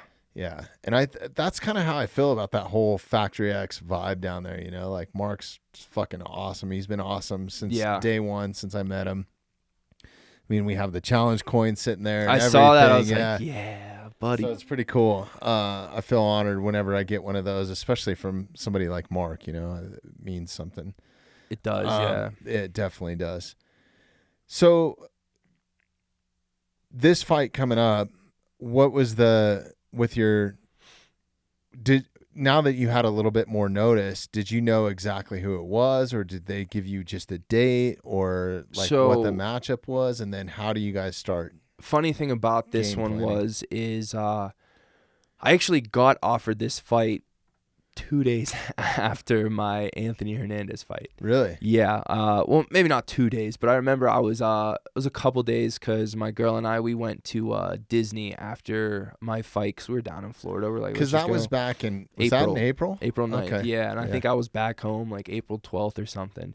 And my buddy Randy texted me, was like, hey, like, they want to offer you this fight. And I said yes. I was like, all right, let's do it. I would have fought him July 9th, but I had an injury at practice that like stopped me from being able to go live and train really hard. I'm not going to say anything like what it was or anything, but it just prevented me from completely training. And I didn't want to go into another fight not being 100%. I wanted to really show who I was. And I almost talked Mark into letting me do it, but you know, him being the smart guy that he is, he was like, let's step away from this one. And then my teammate Cody was able to step in. Cody went out and had a great performance and beat him. And then I didn't know if I'd get that fight again, but they offered to me again afterwards, and I was like, is he going to say yes? And then he did, and I was like, oh, well, yeah, I say yes too. So let's get it. And that's how it materialized again. That's perfect. So that'll happen Saturday, right? Next Saturday, yep. Are you feeling what's your kind of like travel schedule down there? I mean, do you get to go a couple days before? Or yeah, is it, I'll fly out Tuesday morning from here. Nice. I'll get in, and I got a bunch of stuff to do. I got the itinerary today. I got a bunch of stuff to do on Tuesday. Got some stuff to do on Wednesday. Thursday, I have some things, but I'm going to focus a lot on I don't even have to focus that much. I'm like, I can make weight tomorrow, honestly. After a workout this morning, I checked the scale, and I was like, man, I did really good at this. I probably should go eat some food. But, yeah, like I get there a couple days early and have some time to hang out in Vegas and get ready for it. Don't let Vegas tempt you. No, I hate Vegas. But I'm gonna tell Vegas. you a great spot to go off the air. I spend a lot of time in Vegas. So, yeah. Okay, give me the hookup. Yeah, it's a good spot. So I know, like, I only go there. I went there for like the High Rollers tournament a couple times, and like 3 days max in Vegas for me. Yeah, it's too much. I don't even stay on the Strip anymore. That's why I'm going to tell you the good spots. The smart move. Yeah, you got to get off the Strip, and out by the Apex, you should be all right. So they got us staying in the New York hotel, like I think. Oh, the New York. New York. Yeah, really? Yeah. Okay. I'm sorry. Hey, it's all right. It's better than the Excalibur, though. Last time I was there for the High Rollers tournament, I stayed in the Polo Towers. Yeah. So, trust me, ain't nothing worse than that. Right? Oh, shit. Yeah, Vegas is, I don't know, man. The first couple times I went there, it was great. Loved it. Had a great time. But then after a while, after you've been there, right? 5 or 6 times or whatever, you're like, okay, now what? You know, dude, I got a story for you. I don't know if I can share this one. But I love a good story, man. So we got plenty of time if you do. We were my buddies and I, we went out. A guy from the gym, Jacoby, we went out to the High Rollers tournament. And I texted my buddy who's a producer in LA. I was like, hey, we're going to Vegas. Like, we're going to go do this jiu-jitsu tournament, but then we're free for a couple days afterwards. And so him and another friend from back home came out. So we had this group of people. We got a hotel room, hung out a bit, did awesome at the tournament, had a great time. And then we were like, all right, we're here for a couple nights. Let's go out. Let's go out on the Strip. Let's go hang out. And my one buddy is an interesting cat. Like, he's a character. He'll talk to anyone. He'll try and, hey, man, can I have the aux cord? Can I, let me play the music? And God bless his heart. He's like me. He loves 90s R&B. He's that type of dude. But you got to feel the room, you know what I mean? You got to be careful, like, what room you play music in, whatever. But we're walking down the street, and you know how people come up and solicit you, like, hey, man, I got Coke, I got this, I got that. Right. Like, what do you want? And my buddy, being the dude he is, drunk off his ass, was like, this homeless guy comes up, and he's like, hey, man, I got that for you. And he was like, all right. And he's drunk, and he wanders off, right, with this guy. And we're sitting there, we're watching him, like, what the fuck is this guy doing right now? Homeless guy literally reaches down the back of his pants in his ass, pulls out a wad of toilet paper and starts unraveling it. I grabbed my friend by the shirt. I was like, get the fuck over here. Stop being stupid right now. Yeah. The guy's like, what? You have to keep it there from melting. I was like, dude, go away. Yeah. This is too much right now. I took way too many edibles to be dealing with this type of stuff right now. I don't need that. He doesn't need that. Let's go. Yeah. And it blew my mind that my friend was like, he would watch that and still walk over with the guy. And I was like, we got to reevaluate our friendship right now, because that is not something you do. Yeah, there's a lot of temptation out there, right? Not good ones either. Not good. Even if and you can do anything you want there, pretty much. Pretty much. No one's gonna yell at you or give you a hard time. Yeah. But I wonder how many people get caught up with just crazy shit, you know? A lot. And now you got to worry about this whole fentanyl shit. That shit's even wilder, right? That's why I don't mess with it, because you never know. Man. You never know who has it, what's in it. And it's just a stupid thing. Not to mention the career that you have right now. There's no that point. Would be so stupid. It'd be right? stupid. Yeah. I'm not John Jones. Like, right. Come on. I'm not that good. I'm not the greatest of all time. Yeah. I can't be messing with. I need every little ounce. You think he's gonna come back for real? I think he is. I think he does. I think that he comes out, and unfortunately, I think he's gonna like just spark Stipe if they fight, and I don't know where it goes from there, but I would love to see him fight one more time, because that's like my all-time favorite fighter. That would be amazing to have him come back and fight. Fingers crossed I fight on that card. That'd be dope. That would be great. That'd be dope, yeah. When you guys are there was something I was wondering, like after your fight, can you guys go watch the rest, or are you guys backstage? I got kicked out immediately. Like, really? I was I remember it so well because it was so funny.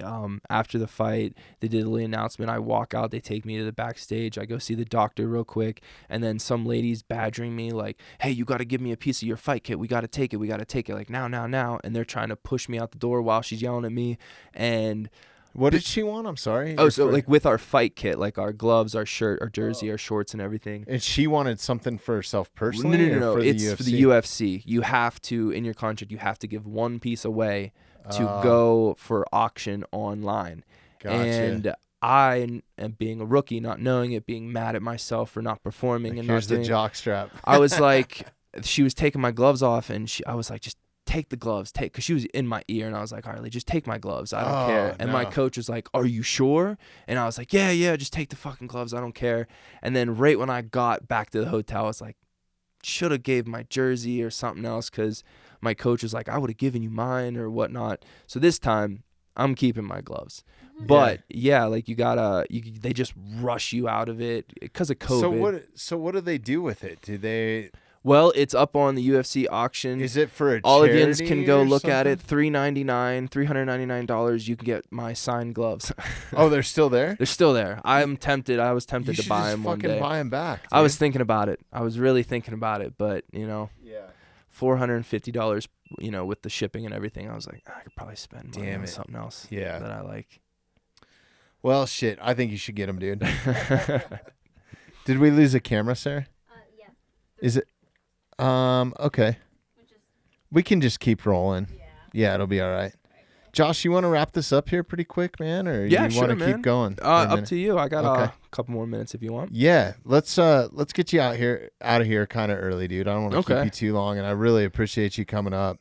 But real quick before we let you go, I know I wanted to talk to you about your podcast or the radio show, right? Yeah.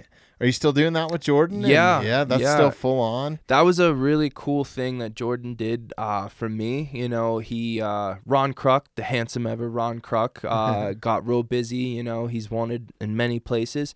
So he wasn't able to do the radio show that much. So Jordan asked me if I'd want to come on, and I'm a shy guy. I don't really talk a lot. I'm quiet. I'm not. What are you talking about? I know, right? And I think that this is why I do better on it now, because I'm using it as something to practice, Mm-hmm. And I go on there, just shoot the shit with him, talking about fights and everything.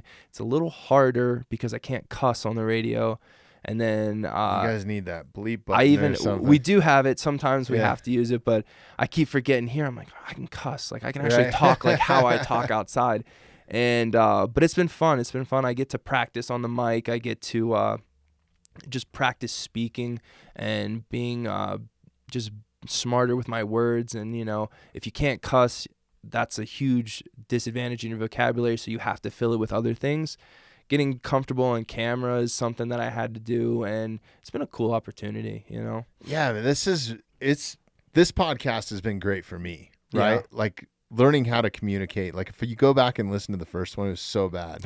Like I don't even know That's how what Mark everyone says. Like I don't their know first how ones. Mark set through. Actually, me and Mark hit it off pretty well, but I don't know how he set through me on that fourth one. You know, it was like the typical interview. You know, like I had like I didn't have a notebook, but it felt like a notebook like interview, right? Like I'm interviewing this guy, and I found that it's much better just to have you in, even though there might be these little bits of dead air. I was just talking about with Sarah before it. It's like it's okay with a little bit of silence, and she agreed. You know, that's like, something that you can edit out anyway, so it doesn't Right. have to be there. and we don't even edit shit here, No. really. I mean, it's just like kind of, yeah, like we might take out that part where the camera went down or something, because Yeah. who the fuck wants to listen to that or whatever. But that wasn't even that long. But like, yeah, if we're fucking with a camera or something for a minute, we'll take that part out, or if somebody's got to take a leak or whatever, you know, like it's not a live show. Yeah. But you guys are live on the radio, right? That's hard. So Yeah, that's a whole nother ball game. yeah, especially showing up on time.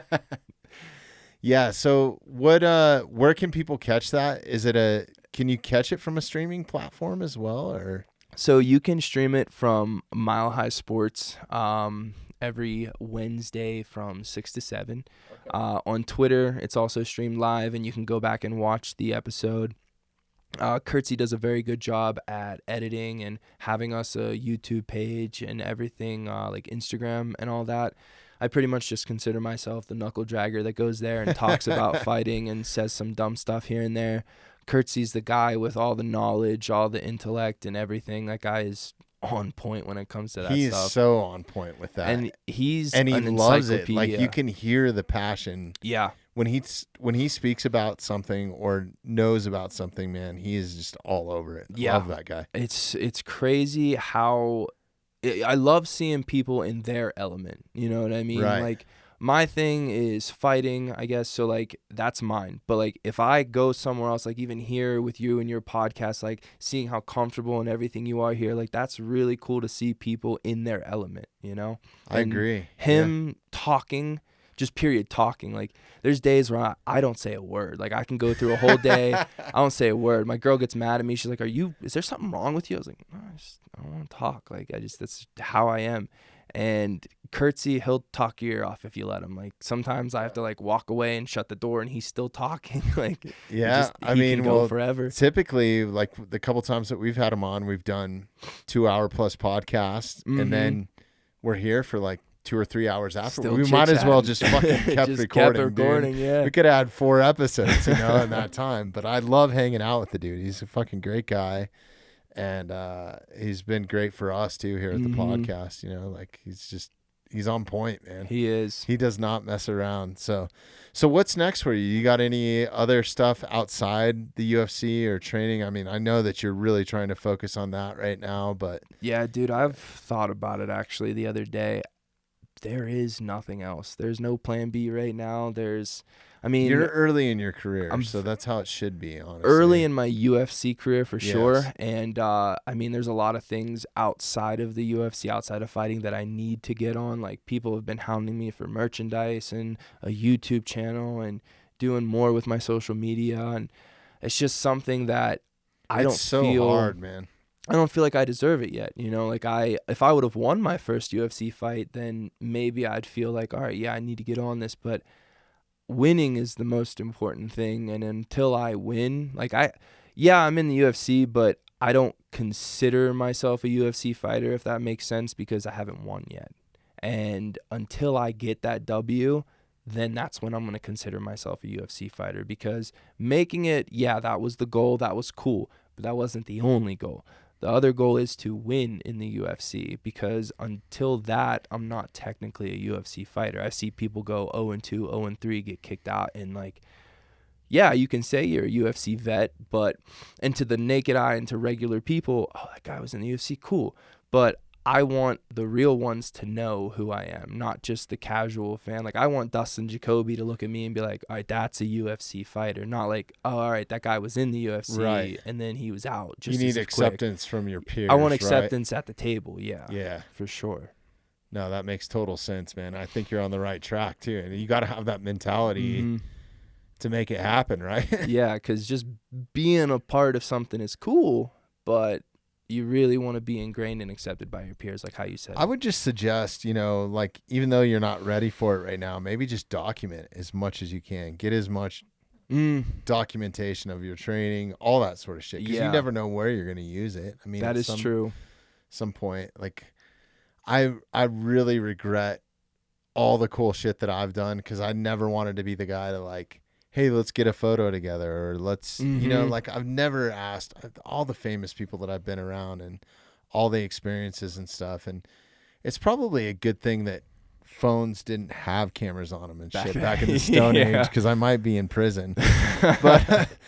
But yeah, dude, I wish I would have documented more or kept a journal or something of all the cool experiences, because now that I'm getting older in life and my brain only has so much bandwidth with how many people that I've had in here on the podcast, how much I want to remember and keep track of for my kids and all that sort of stuff. I kind of wish I had that to look back on.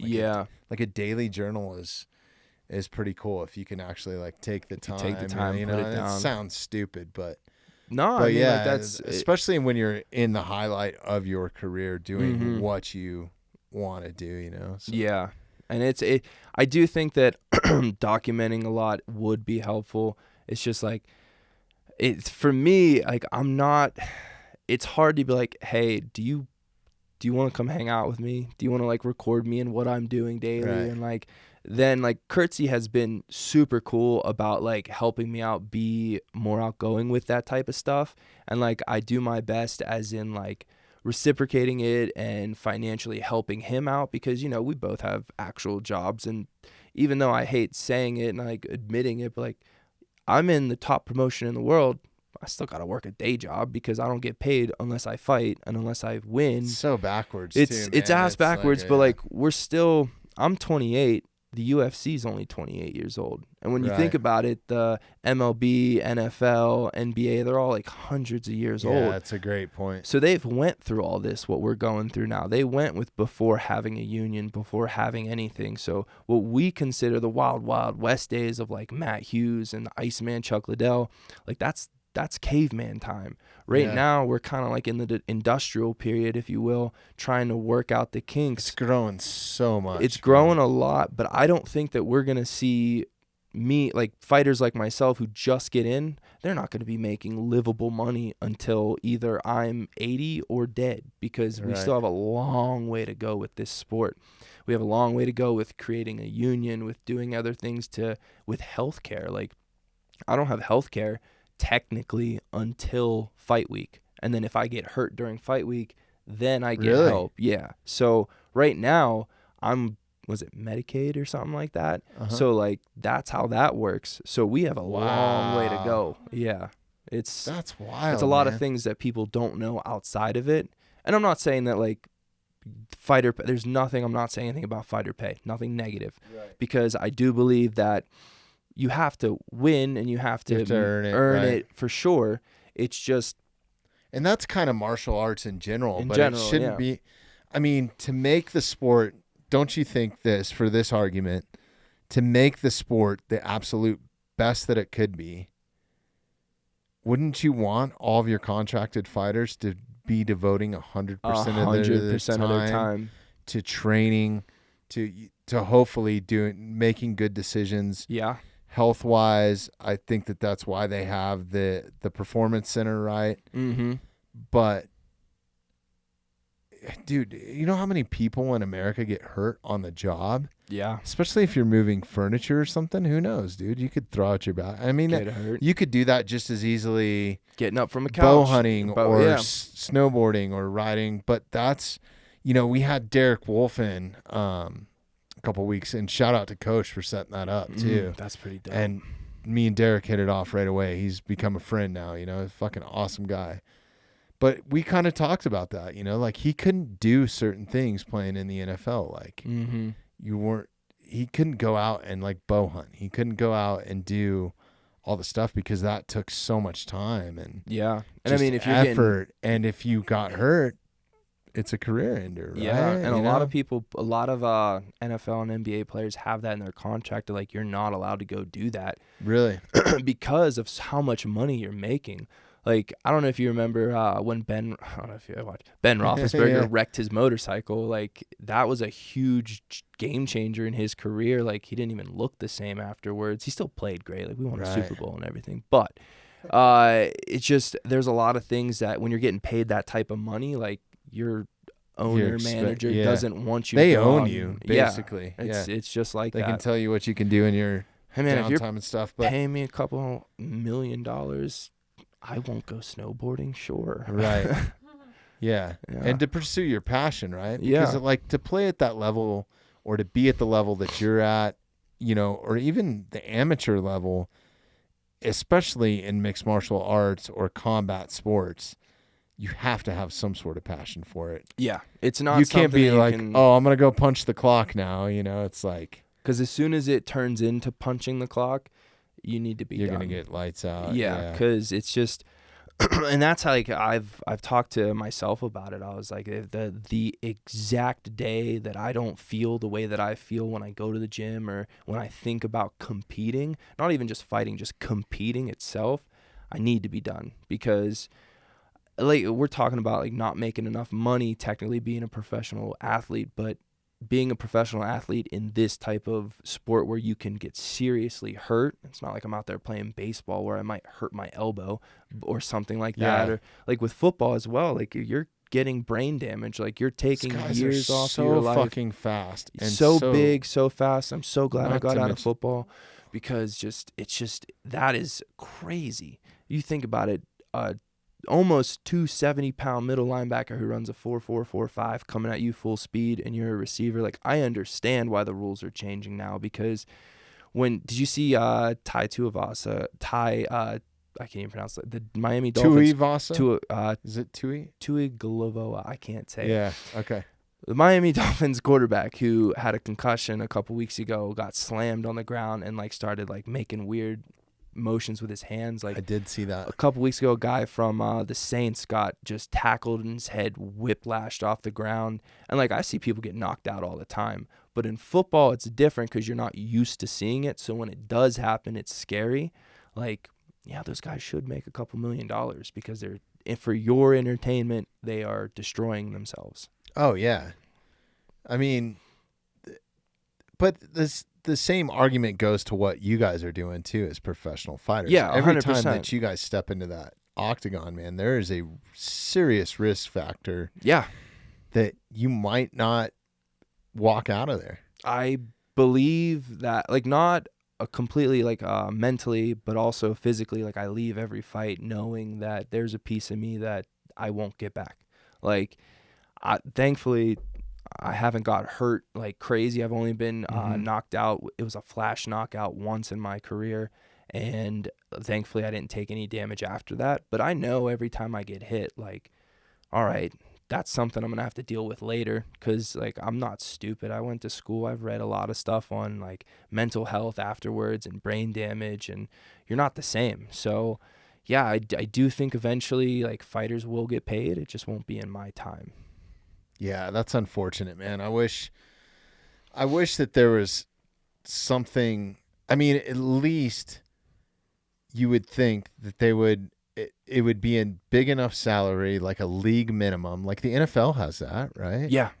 And I think now the it's league like shares fucking $750,000 a year. I could live off that, yeah, for sure. Yeah, but you could live off of 150 too, right? Yeah, like that would be sufficient to train, I think. Like, I'm not asking for me to be able to, like, roll down the main street with a Lambo. Like, I just want to pay rent and have a normal life, right? Have my bills not paid. have to be on Medicaid. Yeah, like, I want to be able to go to the healthcare. doctor easy. That should at least be covered. Minimum, Full benefits. that'd be cool. That would be cool. Yeah. Especially with what you guys are doing with your bodies, man. Like that's the last thing you want to be doing is questioning, should I go to a doctor or not? Can I afford this or not? Right. Yeah. And that's a fucking problem in America. Yeah, and I'm complaining because I'm voluntarily putting myself through it. But yeah, people who. But yeah, like, but just you don't have just as much right as that. Like if something's wrong with you, you should be able to. You should be able to at least get looked at, and especially for what you guys are doing. So I hope that they straighten that out. And it might take the fighters to actually do it, right? Oh, 100%. Yeah. It's going to take big name fighters. It's not going to take like entry level guys like me. It's going to take like the champions. And at that point, they're making they are making the money. bread. And you know, for people like me, that's why I'm never going to complain about it, because I'm happy that I get to live out a dream. Like this is something I've wanted to do since I remember, like when I was 8 years old, I watched UFC and I was like, this is so cool. But like, if I complain, there's a kid who's thinking the same exact thing as me. Like, oh man, I just want to make it to the UFC. I just want to make it to the UFC. They don't care about pay. So if I'm going to complain about it, they're going to cut me, sign that guy. So I'm like, no, I'm cool. I'm cool. Let me go out there and earn my spot. Then eventually, if I make a name, maybe we could talk about it. Right. That's a good outlook too, man. Well, dude, I'm rooting for you all the time. Big fans of you guys down at Factory X and everybody out there. So shout out to all those guys. We keep having you guys in, and I love every experience that I have with you guys too. So yeah, I'm always behind you guys. I'm always in your corner, especially yours, Josh, and Dustin's. And I'm wishing you guys the best of luck down at the Apex. Oh yeah, appreciate it. We will be watching. So go get that W, man. Hey, I'm gonna put on Let's a performance for sure. Hell yeah. Thanks again for coming in, man. Thanks everybody for listening. Sarah, let's wrap it.